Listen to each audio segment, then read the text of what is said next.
Do you have your ID with you? I just listened to my voicemail. What'd you hear? Who was your voicemail? It's from Lisa Carey, who is my real estate agent, or who I had gone with to find a house. She just said she was driving around town and she heard there was a shooting on Trescott. Yeah, that's what this is about. I'm sorry you had to hear it that way. I'm sorry, I didn't know if I should. It's all right, just leave it there. Is it still on? It's right there.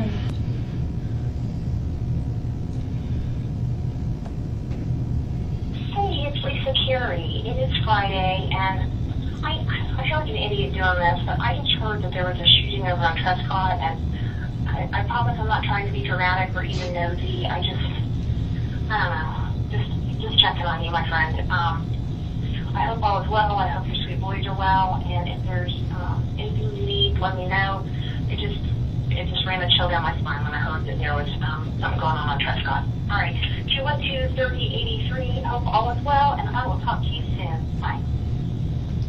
That's all right, you can stop it. Or does it stop automatically? It's done. Okay, do you have your identification with you?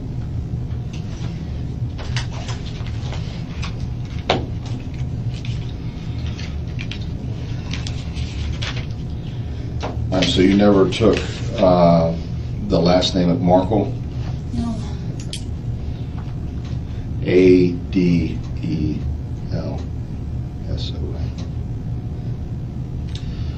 Okay, Wendi with an I. Joe.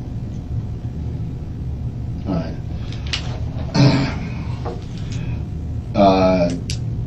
There was a shooting at your home, or your ex-husband's home, at 2116 Trescott. Okay. Your ex-husband, Daniel, all right, has been taken to the hospital. He's not going to survive. Oh my God. Okay.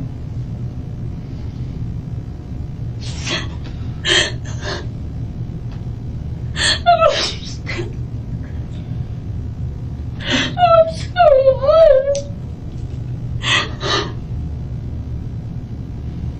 I've been messaging her this morning. What happened? Well, before we get into everything, I have to establish where you were and who you were with and so forth. Okay. Okay, and then once we've established all that, I can give you more details. Okay. Do you understand why I wanted you to come here before I discuss this? Oh my God. What if I told you that a brilliant Harvard-trained law professor was killed in his own garage, and 10 years later, 5 people are behind bars for his death, while his ex-wife remains free despite being named an unindicted co-conspirator? What if I told you that buried beneath family loyalty and carefully crafted alibis lies one of the most disturbing questions in modern true crime? Was she a victim of her controlling family, or was she the reason her ex-husband needed to disappear? Before we dive into this twisted story that has captivated the nation, if you're fascinated by cases where the truth hides in plain sight, where family dynamics become deadly, and where justice moves at a painfully slow pace, then you're in the right place.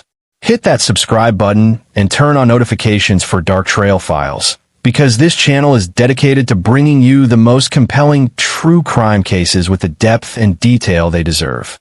We don't just scratch the surface, we dig deep. Now, let's unravel the mystery of Wendi Adelson. Do you have your ID with you? I just listened to my voicemail. What'd you hear? Who was your voicemail?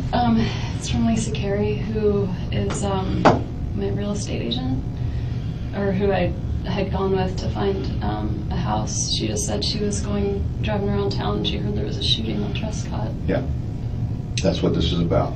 I'm sorry you had to hear it that way. I'm sorry, I didn't know if I should. It's all right, just leave it there. Is it still on? It's right there.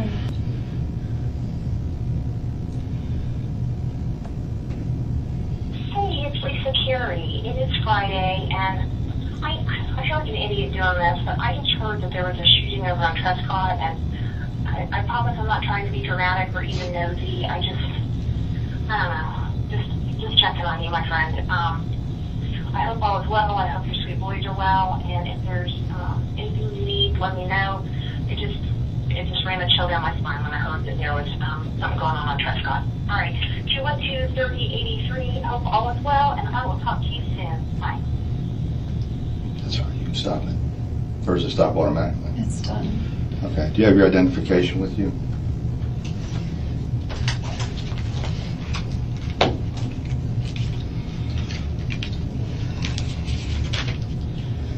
So you never took the last name of Markel? No.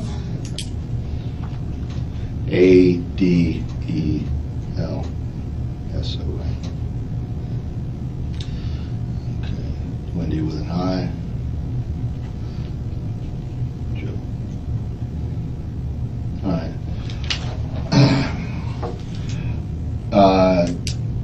There was a shooting at your home, or your ex-husband's home, at 2116 Trescott.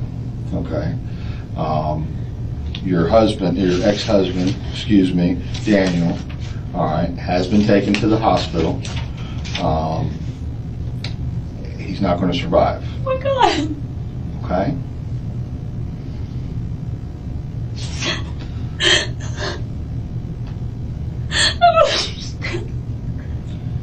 I'm sorry,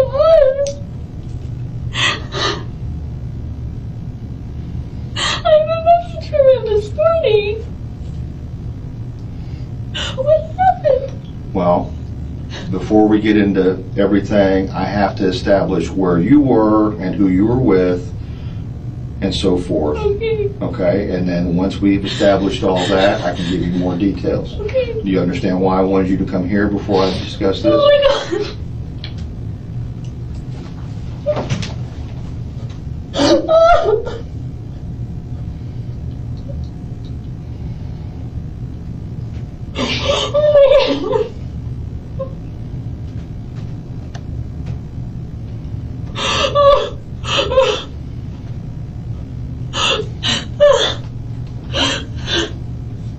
I'm sorry. That's okay. No, you have nothing to be sorry about. I just don't understand. How could this happen?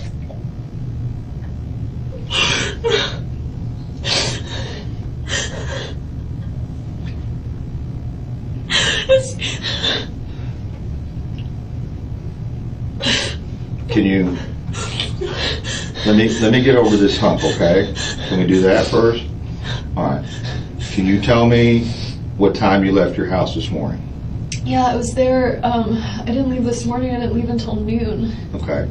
And Oh my God. And I tried to drive up Trescott, and I saw that it was blocked. It was blocked at some point. I'm not sure what time it was And I blocked. just thought, oh, there's maybe some trees down or something. Because sometimes Oh, you're saying as you drove down which one of the side roads? when I'm going to a friend's party tonight, and it's a oh my God, what am I even talking about? I needed to buy, it's a stock the shelf engagement party, and so I went to buy bourbon. Okay. So I went to drive from my place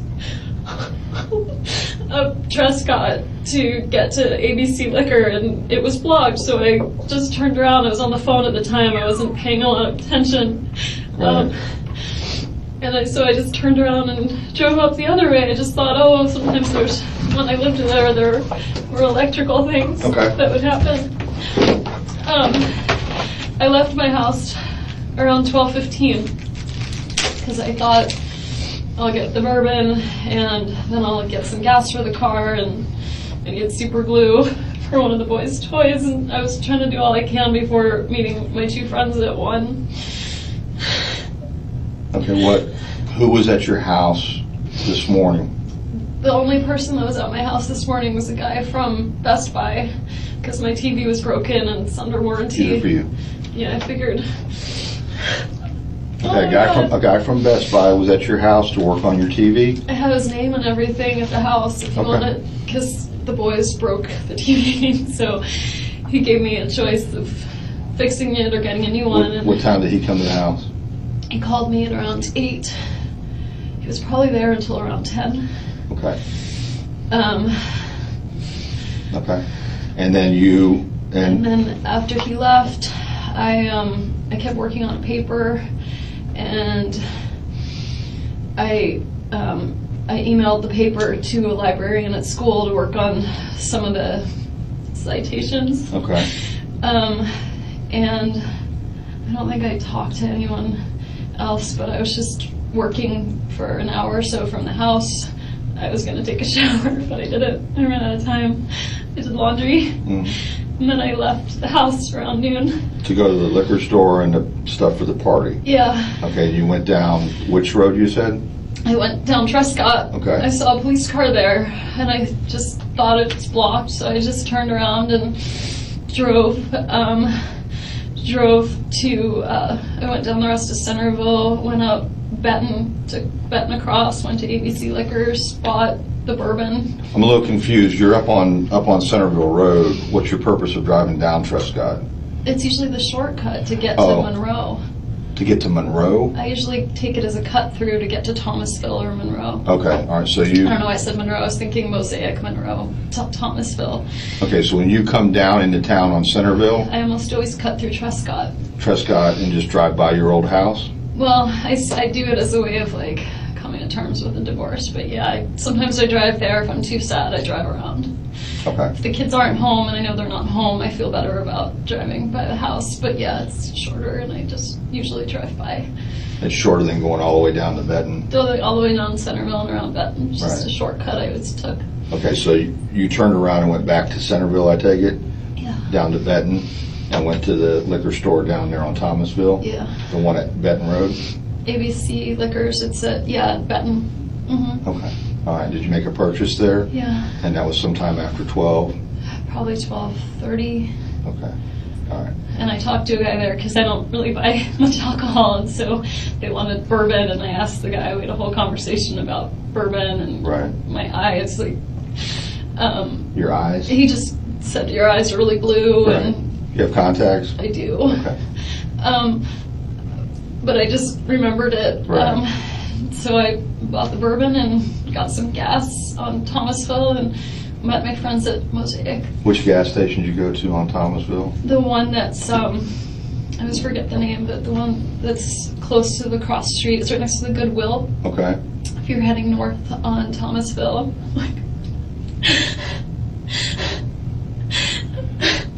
if you're heading north on Thomasville, it's on your right. Okay, just past the Goodwill Just place? past the Goodwill, it's close to the intersection there. Okay, all right, and then from that point you went straight to the Went to Mosaic Mosaic restaurant?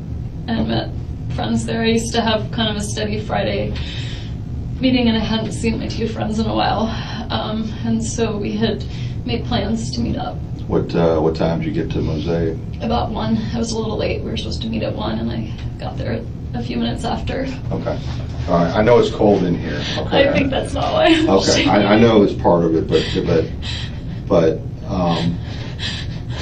do you know anybody that would have a beef against your ex-husband?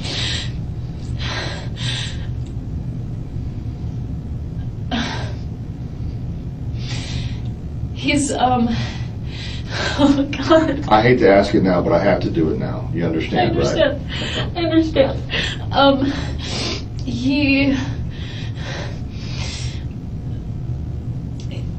He had friends. He always meant well, but he would sometimes rub people the wrong way. Okay. But not anyone who would do something like this. Anybody that he owes money to? No, he owes money to me, He owes money to you? but not Okay. not me. Okay. All right. All right. Oh my God, we're poor kids.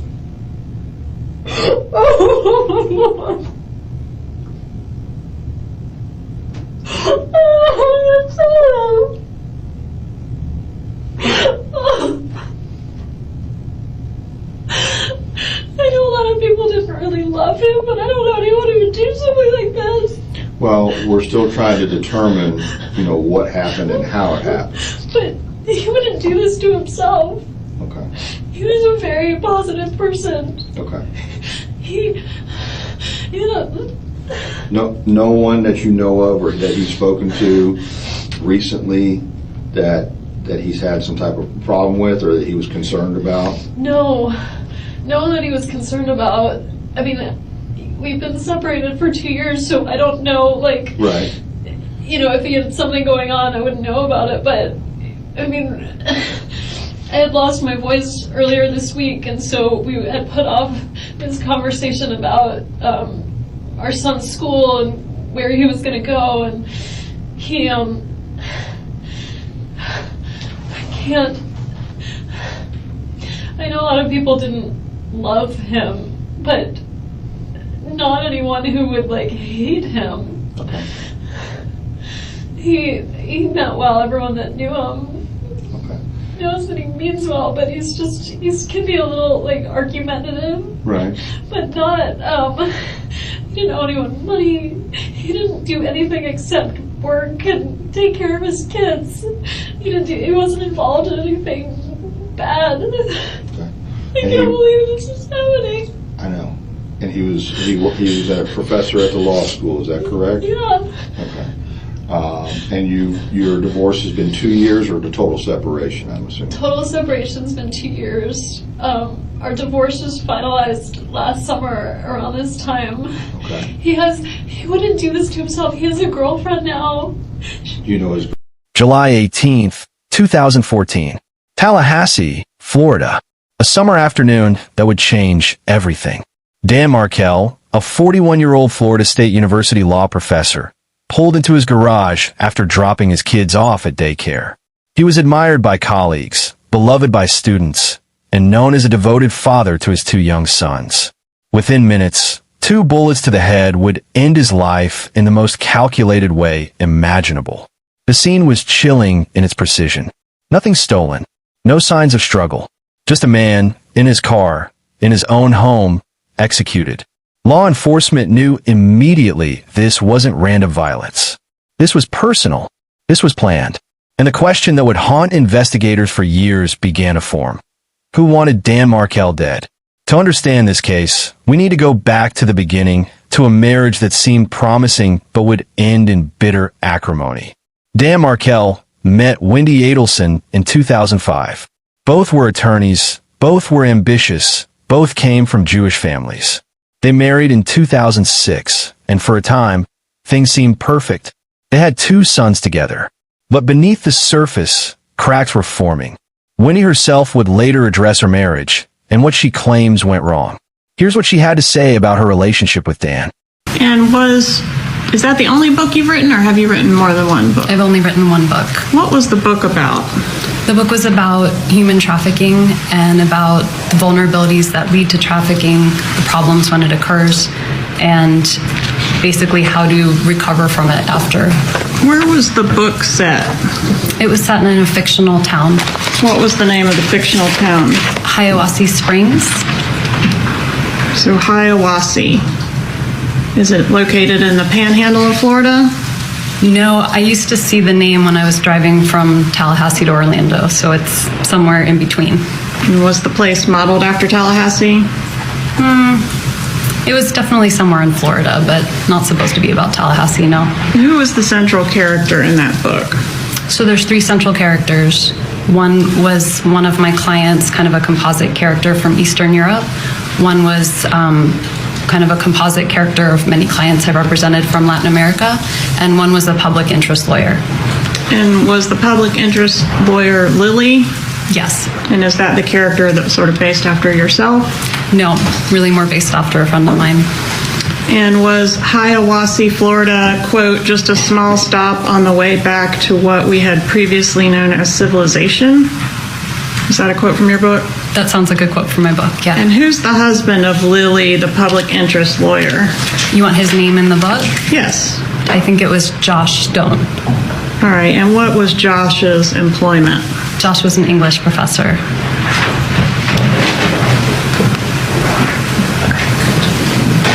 I'm sorry, what was your answer?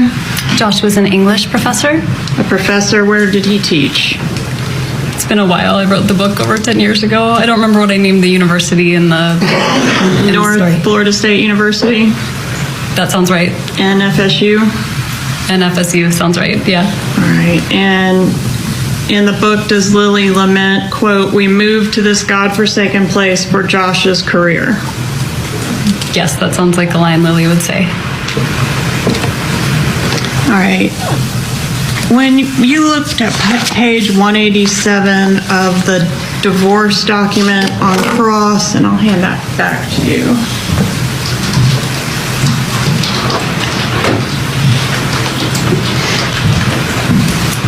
This is actually my copy.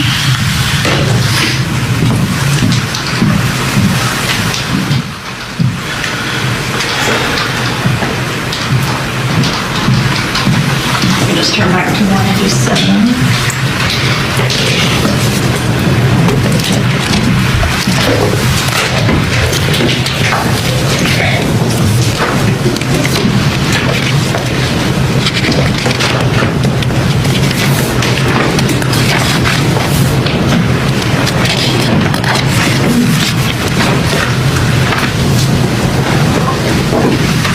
Do you see the quote that you read previously from that page? I don't. Okay.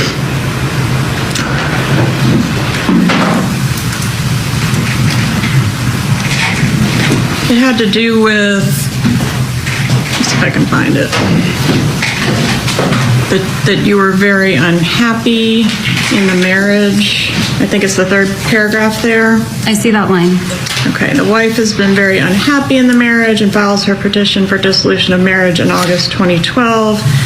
The husband continues to characterize this as abandonment, and then it goes on to say that he had been disparaging you to some of the folks at the law school. Do you remember reading that? I do. Was that intended to be the place in this binder where you allege emotional abuse by your husband? I mean, I think it's emotionally abusive to suggest somebody has mental health issues. Okay.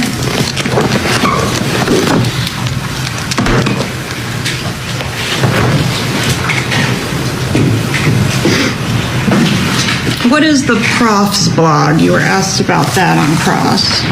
Yeah, it was a blog that Danny started with some of his colleagues to kind of promote community in the law professor world. And who reads the Prof's? Probably Prof's blog? other law professors and people interested in becoming law professors. Who is on the Crim Prof listserv? I don't know. Were you on the listserv for that Prof's blog? I may have been on the listserv at some point. Do you remember seeing the post that you were shown on Cross? I do. And the post says something about Danny and I are planning to attend a conference that will begin Sunday, July 20th. Is there any other information on what you were shown about Dan's travel plans post-murder other than that? I'm sorry, can you please repeat the question? The post says Danny and I guess it's another professor writing this thing. Danny and I are planning to attend a conference that will begin Sunday, July 20th. Is that the type of information that he would typically have on something like the Prof's blog or Facebook? That sounds right. Okay, but as far as the date he's leaving, the flight he's on, that kind of stuff, would that typically be on the Prof's blog? He wouldn't put what flight number he was on, but he would almost always communicate when he was going on a trip. Okay, so going to a conference that starts July 20th might be an example. Flying to New York tomorrow would be an example, Okay. but not a flight number. But he didn't put flying to New York tomorrow on this occasion? No. You were referenced several times, not on direct examination by the state, but by your brother's attorney on Cross as a co-conspirator. Are you charged in this case? No. This isn't your trial, is it? No. Is your brother charged with conspiring with you to do a murder? No. Is he charged with conspiring with you to plan a murder? No. Is he charged with soliciting you to do a murder? No. Who is he charged with doing those things with? I don't think anyone. Have you had an opportunity to review his indictment in this case? I have not. I'll give you an opportunity to take a look at that document to yourself.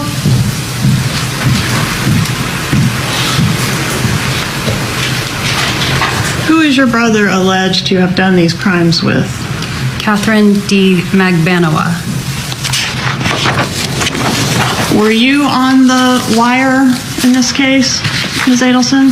No. So when the bump happened, are you familiar with the event I'm referencing as the bump? I am now. When law enforcement approached your mother on the street and handed her a piece of paper? Yes. Okay, when that occurred, who did your mother call? I don't know. Not you, right? Not me. Okay.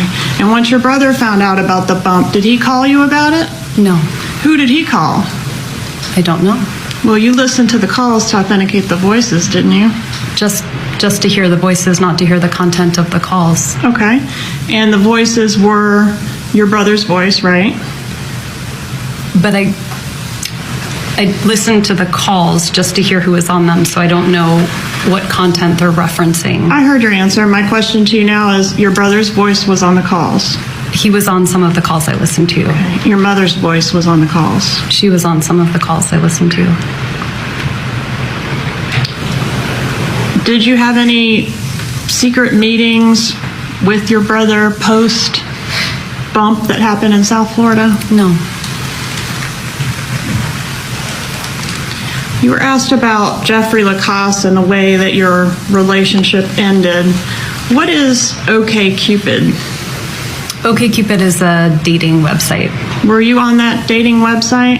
I was. Were you on that dating website at the time that you were dating Mr. Lacasse? No, I wasn't. And were you speaking, so I guess if you weren't on it, you weren't speaking to multiple men from the website during the time you were dating Mr. Lacasse. And I'll remind you that you provided your phone in this case and it was cell-brighted, downloaded. Objection, argument. Wendi wanted to be close to her family in South Florida. Her parents, Donna and Harvey Adelson, ran a successful dental practice in Miami. Her brother Charlie was a dentist in the family business. The Adelsons were wealthy, close-knit, and according to multiple sources, intensely protective of Wendi. Dan, however, was building his career in Tallahassee. He was a rising star in legal academia, publishing scholarly work and earning respect nationwide. For him, leaving Tallahassee wasn't an option. On September 10th, 2012, Dan returned from a business trip to find divorce papers and an empty house. Wendi had filed for divorce and moved out with their children while he was away. What followed was a custody battle that grew increasingly hostile. Court documents reveal a relationship deteriorating into resentment and control. Dan was granted 50-50 custody when the divorce was finalized in June 2013, and crucially, the court denied Wendi's motion to relocate to South Florida with the children. This was the linchpin. This was what prosecutors would later argue became a problem that needed solving. Because Wendi wanted to move to Miami, and Dan Markel stood in her way. The question that hangs over this entire case is simple yet profound. What would Wendi do to remove that obstacle? And more importantly, what did her family do for her? The custody arrangement wasn't the only source of tension. In May 2014, just 2 months before his death, Dan filed a motion to prevent Donna Adelson, Wendi's mother, from having unsupervised visits with his sons. In the motion, Dan claimed that Donna disparaged him to the children, saying things like, "Grandma says you're stupid." It was a bold move that would directly challenge the Adelson matriarch. That motion was still pending when Dan was killed. Think about that timing. A grandmother about to be restricted from seeing her grandchildren unsupervised. A daughter unable to move her children closer to her family. A family that, by all accounts, saw Dan Markel as the problem preventing them from getting what they wanted. But here's where things get truly disturbing. On the day of Dan's murder, Wendi Adelson's behavior raises questions that have never been satisfactorily answered. She had an alibi, yes, carefully constructed and ironclad. But was it too perfect? Was it staged? Let's examine what happened that day. July 18th, 2014 began like any other day for Wendi Adelson, or so she would claim. She had her sons that morning and drove them to their daycare, passing Dan's house on the way, which wasn't her usual route. She later explained she wanted to see if Dan's car was there because she needed to confirm the parenting schedule, even though that schedule had already been agreed upon. After dropping off the children, Wendy went home to wait for a television repairman. The television had been a gift from her brother Charlie, who had joked that it was cheaper than hiring a hitman to deal with Dan. Yes, you heard that correctly. Charlie Adelson made a joke about hiring a hitman, and Wendy herself reported this to police during her initial interview. She claimed it was just a joke, dark humor during a difficult divorce. But was it? The television repair had been scheduled by her mother, Donna. The appointment kept Wendy at home during the exact window when Dan was being murdered. After the repair, she ran errands, met friends for lunch, and maintained what appeared to be a normal day. She had no idea Dan was dead, she would later say. The first she heard of it was when a police officer pulled her over as she drove home that afternoon. But investigators began noticing strange patterns.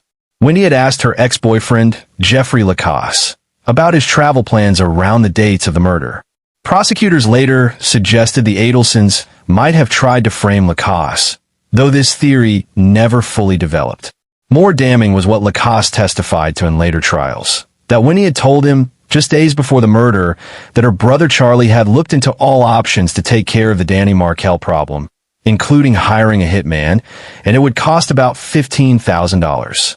The relationship between Wendy and her mother, Donna Adelson, would become central to understanding this case. The question of whether Donna was a controlling force in her daughter's life would be examined in court. I don't think my mom is a controlling person. Did you say at one time back in 2013 that your mom operates with emotional subterfuge? I may have said that. Would you like to refresh your memory? I can. I honestly don't know what I meant at the time. But not that she's controlling. I don't think that's what I meant. Did Dan Markel have a hard time understanding some of your mom's behaviors? I don't remember that. Well, did she think you incapable of driving to South Florida by yourself with the kids? This is back when they were little. Yeah, I don't think she thought I was incapable, but I was breastfeeding and it was helpful to have someone with me. So what was her practice to avoid you having to do that? One of my parents would come with me for the long drive. So they would rent a car, come up here, ride back with you, and then follow the same procedure to get you home? They would drive with me if I was down there, back up, and then rent a car to come home. Did your dad think that was necessary, or was that a mom thing? No, my dad probably thought it was more necessary. Okay, and did your dad make a practice of supporting whatever your mom wanted? Is that kind of the general rule? Yeah. Think about that statement. If true, it means Wendy knew that a hitman had been researched and priced. It means she knew her family was contemplating murder. And yet, she never went to police. She never warned Dan. She never tried to stop it. The question becomes, was she in on it? Or was she simply too afraid to speak up against her family? Another troubling detail emerged from the investigation. Donna Adelson had Dan's vehicle information, including his license plate number, make, and model, written in her 2014 planner. How would Donna have that specific information 2 years after the divorce? The most logical answer, Wendy provided it. Few people knew Dan's schedule and routines as intimately as his ex-wife. On the day of the murder, Wendy called her brother Charlie and spoke for 18 minutes about the television repair. To some, this seems innocent. To prosecutors, it's part of establishing an alibi, a recorded phone call that places her doing something mundane and domestic while Dan was being killed. And then there's the aftermath.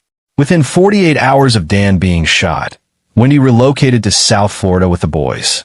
The very move that Dan had fought in court to prevent. The move that had been denied by a judge. The move that was now, suddenly, tragically possible. As one prosecutor would later put it, Dan's death solved the Adelsons' problem. The investigation would take years to unfold, but slowly, the conspiracy began to crack. And with each arrest, with each trial, the web drew closer to Wendy. But would it ever ensnare her? The breakthrough came in 2016, 2 years after Dan's murder, when Luis Rivera, one of the hitmen, decided to cooperate with authorities. Rivera faced life in prison on murder charges, and he made a calculated decision. He would plead guilty to second-degree murder in exchange for his testimony. His sentence, 19 years. More importantly, his testimony would open a door that law enforcement had been trying to breach since the day Dan died. Rivera's testimony led to the arrest of his accomplice, Sigfredo Garcia, the man who actually pulled the trigger. But Garcia didn't know Dan Markel. He had no personal motive to kill a law professor in Tallahassee. Someone had hired them, and the trail of money began to emerge. The intermediary was Katherine Magbanua, a woman with connections to both worlds. She had children with Sigfredo Garcia, and she was in a relationship with Charlie Adelson, Wendi's brother. Prosecutors alleged that Charlie used Katherine as a go-between to hire the hitmen, keeping himself at a distance from the actual killers. Katherine was arrested in 2016. Her first trial in 2019 ended in a hung jury, but her retrial in 2022 resulted in convictions for first-degree murder, conspiracy, and solicitation. She was sentenced to life in prison plus 2 consecutive 30-year sentences. The money told a story. After Dan's murder, Katherine Magbanua received large sums of money from the Adelsons. Investigators tracked payments and financial transactions that showed $100,000 had changed hands. That was the price of Dan Markel's life. But the biggest shock came in 2023 when Charlie Adelson himself was arrested and charged with first-degree murder, conspiracy, and solicitation. The golden boy of the Adelson family, the successful dentist, the devoted son and brother, was now accused of orchestrating his ex-brother-in-law's execution. His trial was riveting, filled with wiretap conversations, undercover sting operations, and testimony that painted a picture of a man desperate to help his sister, no matter the cost. When Charlie Adelson went to trial, his sister Wendi was called to testify. Her testimony would be scrutinized for any sign of knowledge or involvement. Were you in any way involved in the plot to kill your ex-husband? No. Did you maybe know it was going to happen but not know the details? I did not know it was going to happen, and I did not know any details. Did you provide any information, even unknowingly in hindsight, that you think could have been used to assist the murderers? I don't think so. I didn't provide any information. What information do you have regarding your mother's involvement in the plot to kill your ex-husband? I don't have information. But you do admit that your brother said he looked into hiring a hitman to kill Dan Markel. I don't. I admit that my brother made a tasteless joke repeatedly about buying me a TV because it was cheaper than hiring a hitman. But then someone did hire a hitman who did kill Dan Markel, right? Yes, that happened. Was part of the plot to kill your ex for you to have plausible deniability or to know very little about it? I was not involved in any plot to kill Danny. Were you shielded from the plot because, I don't know, you couldn't be trusted to keep a secret? I was not involved in any plot to kill Danny.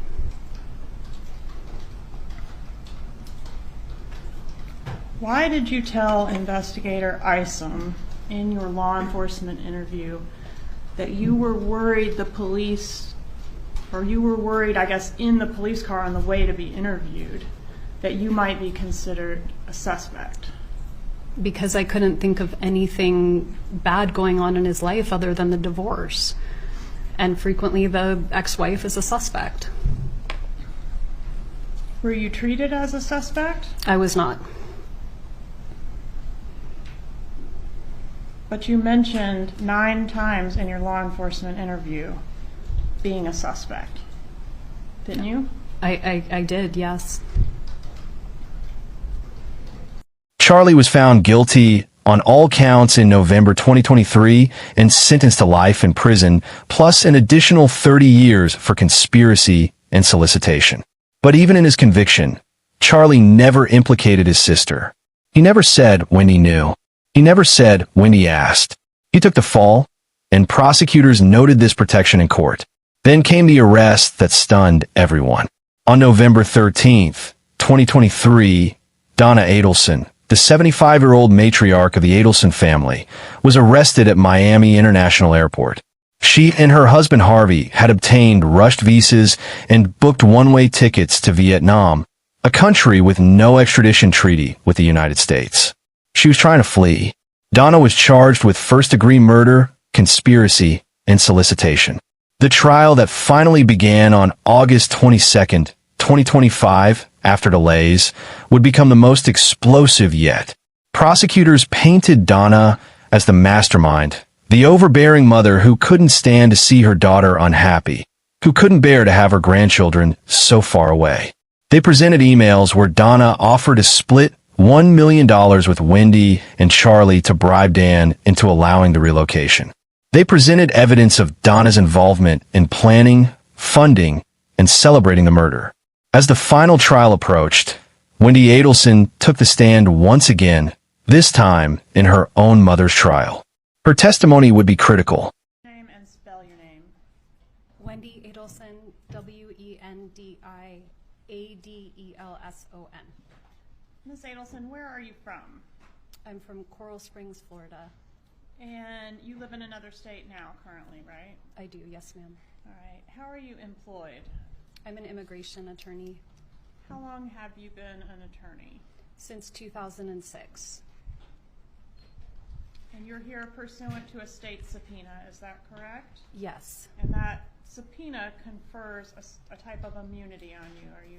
Do you understand that? I do. Okay. Which means that nothing you say here in court pursuant to that subpoena can be used against you at a later time. Do you understand that? I do. Okay, but it doesn't necessarily mean you could never be prosecuted. It just means that what you say in court could not be used in any future prosecution. Do you understand that? Yes. All right. I want to ask you about your ex-husband, Daniel Markel. Is that a fair and accurate photo of Mr. Markel? Yes. When did you meet him? We met originally online. It must have been the fall of my first year of law school, so 2003. Okay. And when did you marry Mr. Markel?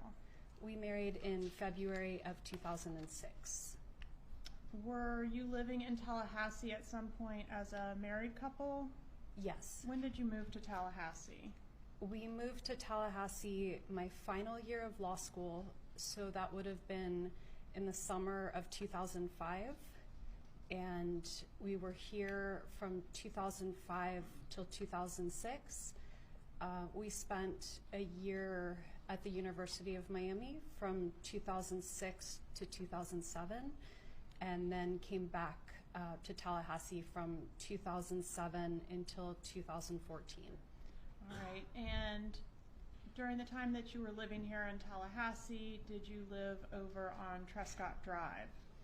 For some of the time that we lived here, yes. And when your first child was born, were you residing at the Trescott Drive residence at that point? Yes. Okay. I think I have a photo of that here. Is that the Trescott Drive residence? Yes.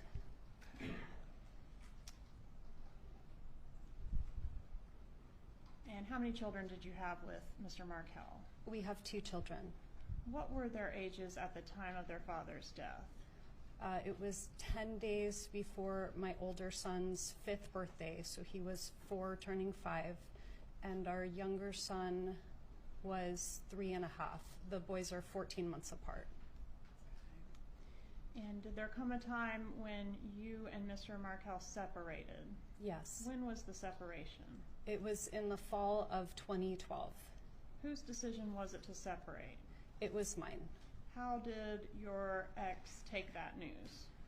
Well, we talked about it many times before it actually happened, but when the separation became official, he was very upset. And even though there were problems and issues and discussions, it was a surprise to him when it actually happened, right? It was. Okay. And was part of the reason for the separation your differing views on how to raise the kids pursuant to the Jewish faith? I'd say it was a very small part, but it was a part. Did you consider your ex to be a religious zealot? No, I didn't think he was a religious zealot, but I did think he was using religion as a way of controlling me. During Donna's trial, testimony revealed disturbing details. Robert Adelson, Donna's other son, testified against his own mother. Wendi testified that she hadn't spoken to Donna since Charlie's conviction, painting a picture of a fractured family. Text messages between Donna and Wendi were presented in court, messages that prosecutors argued showed Donna's belief that she had protected her daughter. In one text, written shortly after Charlie's conviction and before Donna's arrest, Donna wrote to Wendi, "Your brother protected you for years. Now you're not guilty. Your lawyer took very good care of you." In another message, read aloud in a recorded jail call, Donna expressed anger that Wendi hadn't called and again referred to the protection the family provided. "Everyone looks to protect you. I bet you've got a lot to think about. What do these messages mean?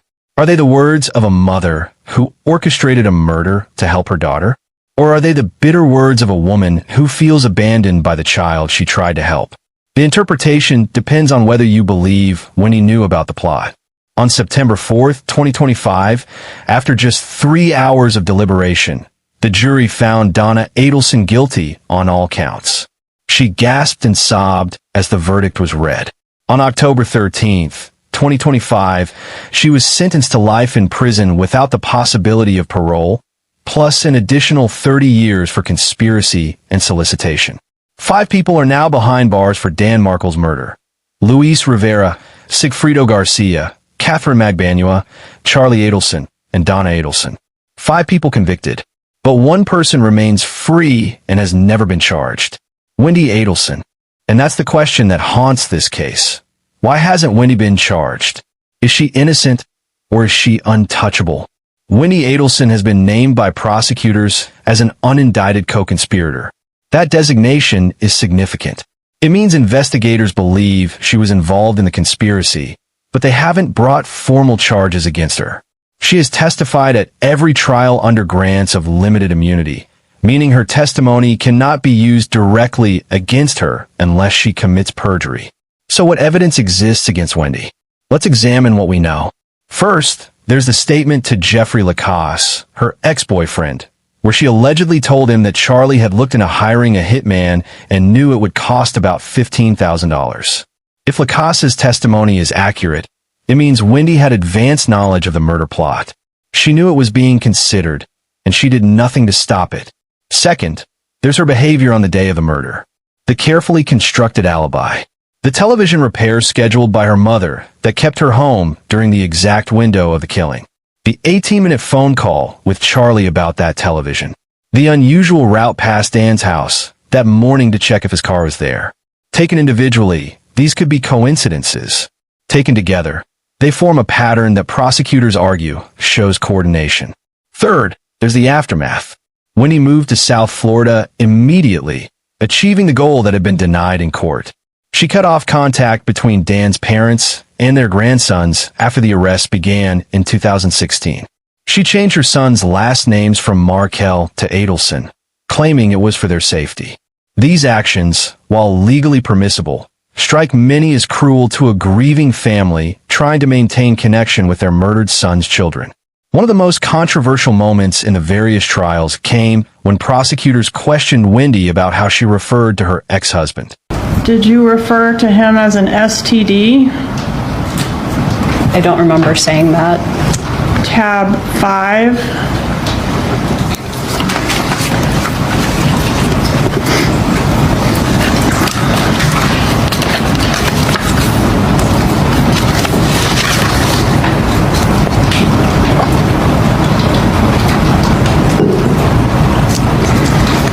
It looks like I made that analogy. Danny is an STD. One wrong mistake, marrying him, and this will never go away. Is that what you said? I did. And did you share that kind of sentiment with your mother? I don't remember ever saying that, so I don't think it's something I said very often. And this was said in an email on February 26th of 2013, correct? It was. Approximately 17 months before the murder? Yes, I don't think it was an email, though. It looks like it was sort of an iMessage. Okay. Did you ever refer to your ex-husband as the Dark Lord? I don't remember saying that, but I certainly might have. Did you refer to your ex-husband as Jibbers? I did. What is the meaning of Jibbers? Jibbers was just a silly name that a friend helped me come up with to basically make him feel less scary. It was nonsense. Did it reference Jew in boots? That I don't remember. It wasn't a friendly name, right? It was a silly name. Did you ever say that you hated Dan Markel? I don't remember saying it, but I certainly could have. Tab 31, please, to refresh your memory.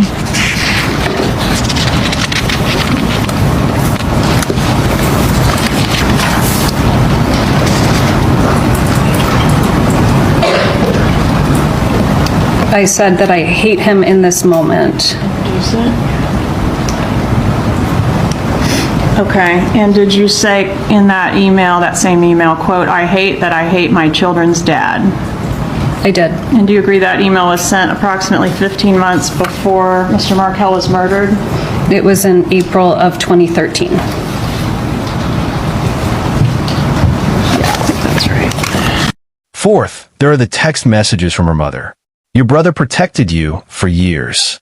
What does that mean? Did Charlie take the fall knowing that Wendi was involved?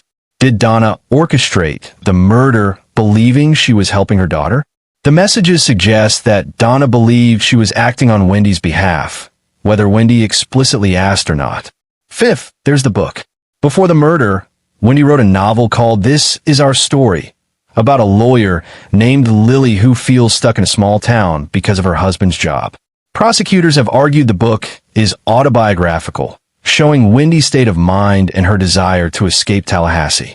Wendi has downplayed the connection, claiming the character was based on a friend.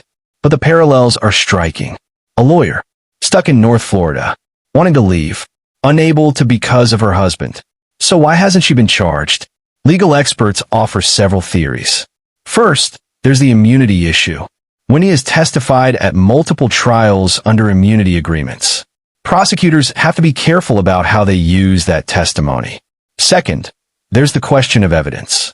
While the circumstantial evidence is significant, proving beyond a reasonable doubt that Wendi knowingly participated in or had advanced knowledge of the murder plot is challenging. Third, there's the practical consideration.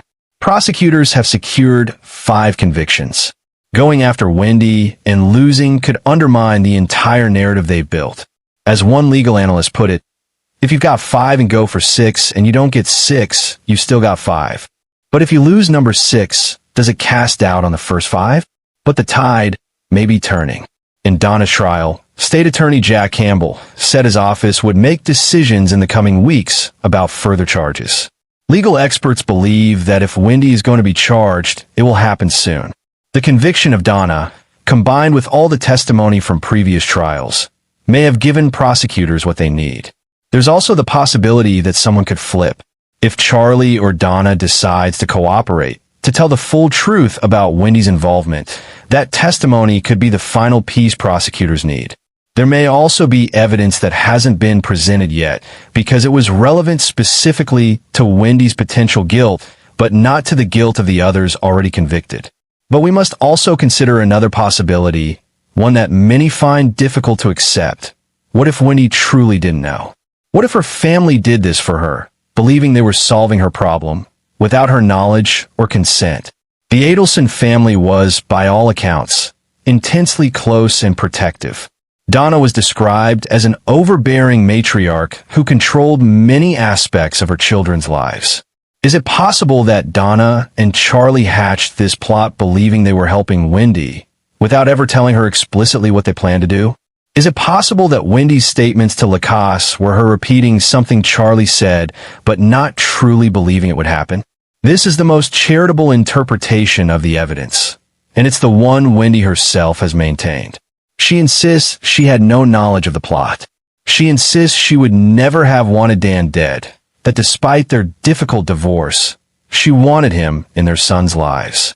She insists that her family acted without her knowledge, and that she has been as much a victim as anyone. So which is it? Is Wendi Adelson a manipulative woman who used her family's love and protection to eliminate her ex-husband? all while maintaining plausible deniability? Or is she a woman whose family committed an unthinkable crime in her name, making her forever suspect in a murder she didn't plan and didn't want? Let's examine both possibilities with the objectivity this case demands. If Wendi is guilty, the evidence suggests a sophisticated scheme of plausible deniability. She never had to get her hands dirty. She never had to make explicit requests. All she had to do was complain about Dan, express her desire to move to Miami, and let her family read between the lines. The joke about the hitman being cheaper than a television. The conversations with Lacasse about Charlie looking into options. The carefully constructed alibi on the day of the murder. The immediate move to Miami. It could all add up to someone who knew exactly what was happening, but ensured she could never be directly connected. This theory positions Wendi as the ultimate beneficiary of the crime. She got what she wanted, her children in Miami, close to her family, with Dan permanently out of the picture. She never had to explicitly ask for murder, but she created an environment where her family felt compelled to act on her behalf. In this interpretation, her failure to warn Dan, to go to the police, to stop her family, makes her morally and legally culpable. But if Wendi is innocent, the story becomes a tragedy of a different kind. Imagine being trapped in a controlling family, where your mother and brother make decisions for you, where your complaints about your ex-husband are taken as requests for action you never intended. Imagine learning that your family has committed murder in your name to solve a problem you were learning to live with. Imagine the horror of realizing that every move you made, every conversation you had, every frustration you expressed, was used as justification for killing the father of your children. In this scenario, Wendi becomes a victim of her own family's twisted love. Her alibis weren't carefully constructed, they were coincidental. Her move to Miami wasn't calculated, it was the natural result of suddenly being a single mother with family support available. Her cutting off the Markel family wasn't cruelty. It was self-protection and protection of her sons from a situation that had become unbearably painful in public. The truth likely lies somewhere between these extremes, in the gray area where most human behavior exists. Wendi may not have explicitly known about or approved of the murder plot, but she may have known her family was considering drastic measures. She may have willfully blinded herself to warning signs because facing the truth would have been too horrifying. She may have expressed wishes that Dan would just disappear without ever imagining her family would take those wishes literally and violently. What's undeniable is that Dan Markel's death has devastated multiple families. His parents lost their son and have been cut off from their grandchildren. His children lost their father in the most brutal way. The Adelson family has been destroyed, with a son and mother spending life in prison, a daughter forever under suspicion, and a father watching helplessly as his family implodes. The case has also exposed the dangers of family enmeshment, where boundaries between individuals blur and one person's problem becomes everyone's obsession. The Adelsons couldn't accept that Wendi's custody arrangement was final. They couldn't accept that Dan had rights as a father. They couldn't accept that their daughter would have to make the best of a situation they felt was unjust. That inability to accept reality, combined with wealth and a sense of entitlement, created the conditions for murder. As of October 2025, Wendi Adelson remains free, living in South Florida with her sons. She has not been charged with any crime related to Dan Markel's murder. Prosecutors have indicated they may bring charges, but nothing is certain. The question of her guilt or innocence may never be fully answered in a court of law. What we're left with are the facts as we know them, the testimony that's been given, and the interpretations we each bring to this evidence. 5 people have been convicted. A 6th and 7th person have been named as unindicted co-conspirators. And somewhere in the middle of all this legal maneuvering and family dysfunction is the memory of Dan Markel, a man who loved his children, who fought for his right to be their father, and who was taken from them in the cruelest way imaginable. The Dan Markel murder case is a reminder that true crime isn't just about solving mysteries. It's about understanding the human capacity for both love and destruction, often intertwined in ways that make clear judgments impossible. Whether Wendi Adelson is guilty, innocent, or something in between, the case illustrates how family loyalty can become toxic, how custody disputes can escalate beyond reason, and how the price of getting what we want can sometimes be far higher than we ever imagined. 5 convictions. 5 people spending their lives in prison. 1 man dead. 2 boys growing up without their father. And 1 woman living in the shadow of suspicion, forever marked by a case that has captivated the nation and shows no signs of resolution. This is Dark Trail Files, where we follow the evidence wherever it leads, even when it leads to uncomfortable questions about guilt, innocence, and the complicated truth that often lies between them. If this case has shown us anything, it's that justice can be both served and incomplete at the same time. 5 people have been held accountable for Dan Markel's murder. But the question of who truly bears the ultimate responsibility may never be fully answered. Remember to subscribe to Dark Trail Files for more in-depth true crime coverage that goes beyond the headlines. We're committed to bringing you the full story, the complete picture, and the difficult questions that other channels won't ask. Hit that notification bell so you never miss an update, because in cases like this, the story is far from over. Until next time, stay curious, stay critical, and never stop asking questions.